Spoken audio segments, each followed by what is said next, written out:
जो लोगों का साथ और विश्वास सुनने को मिला है, मेरे को उम्मीद है जरूर कि 10 सीटें या उसके ऊपर ही सरगुजा में कांग्रेस की आएंगी। महिलाओं के लिए बहुत कुछ हुआ है और आगे भी करने का स्कोप बहुत ज़्यादा है एंड आगे बहुत ज़्यादा स्कोप है ऑफ वर्क महिलाओं के लिए भी। और मैं चाहती हूँ सारी महिलाएं मिलके बहुत कुछ अच्छा करें छत्तीसगढ़ में। मैं आज टीएस बाबा को जानती हूँ, मेरा सौभाग्य है क्योंकि मैं उनके साथ रहती हूँ और मुझे पता है कि वो कितना रात दिन डेडिकेशन से काम करते हैं कि बस सरगुजा और छत्तीसगढ़ की जनता का भला हो।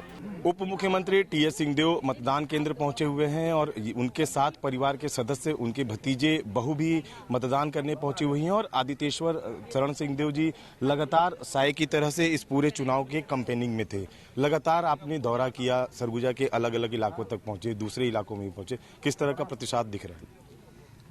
लोगों का भरोसा महसूस हो रहा है, साथ भी महसूस हो रहा है और जो काम जिस विश्वास और जिस लगन के साथ पिछले 5 साल में कांग्रेस ने किया, चाहे कोरोना के समय संवेदनशील रह के आगे बढ़ के काम करना हो या उसके बाद ग्रामीण अर्थव्यवस्था को साउंड करना हो, किसानों ग्राउंड लेवल पे अर्थव्यवस्था को स्ट्रांग करना हो, उसका लोगों में उत्साह भी है और लोग उसको भरोसा भी कर रहे हैं और जो वादे हम लोग ने इस बार किए हैं उस पर लोग विश्वास कर रहे हैं। इस बार अगर छत्तीसगढ़ की बात करें, सरगुजा संभाग की बात करें तो किस तरह के रिजल्ट की उम्मीद में?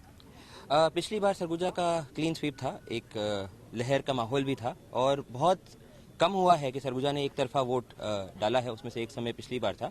लेकिन हम लोग को उम्मीद है कि जो काम इस बार किया है उसमें जो लोगों का साथ और विश्वास सुनने को मिला है, मेरे को उम्मीद है जरूर कि 10 सीटें या उसके ऊपर ही सरगुजा में कांग्रेस की आएंगी।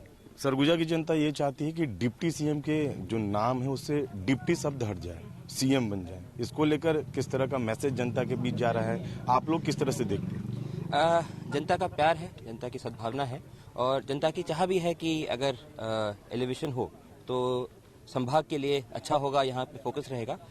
जो भी हो, हम लोग का उद्देश्य यही है कि इस बार फिर एक अच्छे माहौल में और पूरी लगन से और पूरे खुलेपन से काम करने का मौका मिले और सरगुजा की जो उपेक्षा है और सरगुजा के मन में जो भाव हैं और जो डेवलपमेंट की चाह है उसको पूरा कर सके। बहु त्रिशाला भी लगातार चुनावी दौरे में रही हैं, आपने भी लगातार प्रचार प्रसार किया है।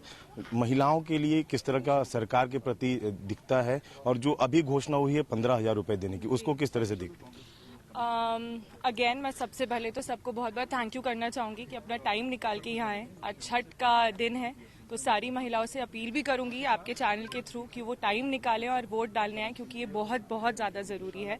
महिलाओं के लिए बहुत कुछ हुआ है और आगे भी करने का स्कोप बहुत ज़्यादा है एंड टीएस बाबा पूरे समय बस यही प्रयास करते हैं कि कैसे हमारी महिलाओं को एम्पावरमेंट मिले, उनको काम मिले, कैसे वो कमा सके और अच्छा जीवन व्यतीत कर सके। जिस योजना के बारे में आप मुझसे पूछ रहे, गृह लक्ष्मी योजना नाम है, दिवाली के दिन उसका घोषणा करी गई थी, जिसके तहत 1250 रुपए महीने में एंड साल के 15,000 रुपए उनके खाते में आएंगे। ये एक पहल है जिससे हमारे छत्तीसगढ़ की महिलाओं का जीवन सुधर सके, वो कुछ कर पाए, उनके पास भी खुद का पैसा आएगा तो उनको भी एक सिक्योरिटी फील होगी। मैं भी एक महिला हूँ, अगर आज मेरे पास भी पैसा रहता है तो मुझे एक सिक्योरिटी फील होती है। तो ये कम्प्लीटली उनके लिए है, वो जो भी उससे करना चाहे, काम करना चाहिए, अपना घर का जो भी डे टू डे उनका एक्सपेंडिचर होता है, ताकि उनको एक दैट फीलिंग कि मेरे हमारे पास भी पैसा है, हमारे खाते में भी सरकार पैसा डाल रही है, वो बरकरार रहे।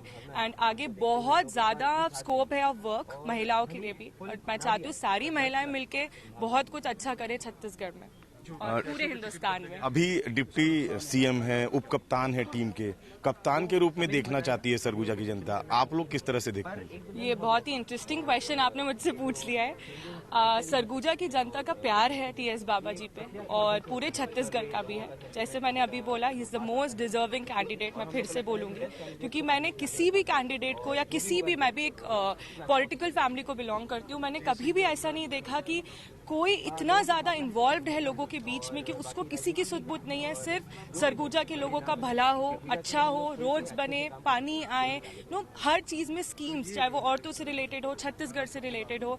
जिस तरीके से जन घोषणा पत्र बनाया था, मैंने तो कभी ऐसा नहीं देखा। घूम घूम के, मिल के, हर ग्रुप से मिलके मीटिंग करके उन लोगों की क्या रिक्वायरमेंट्स हैं, उस जन घोषणा पत्र में जो घोषणाएं हुई थी काफी हद तक पूरी हुई, कुछ बची भी है, जिनको कोविड भी आ गया था बीच में, काफी कुछ था, तो आगे कोशिश रहेगी कि वो भी पूरी हो।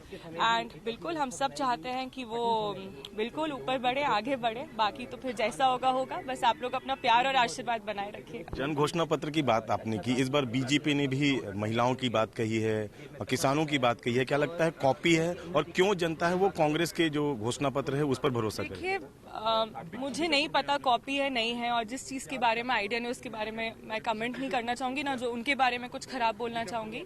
वो उनका एजेंडा है, वो आई होप जो भी आए छत्तीसगढ़ में, एज अ वोटर मैं बोल रही हूँ, वो जनता के लिए काम करे। मैं आज टीएस बाबा को जानती हूँ, मेरा सौभाग्य, क्योंकि मैं उनके साथ रहती हूँ और मुझे पता है कि वो कितना रात दिन डेडिकेशन से काम करते हैं कि बस सरगुजा और छत्तीसगढ़ की जनता का भला हो। तो जो भी हो आगे बेस्ट हो फॉर छत्तीसगढ़, फॉर सरगुजा, बस यही मैं आशा करती हूँ। धन्यवाद।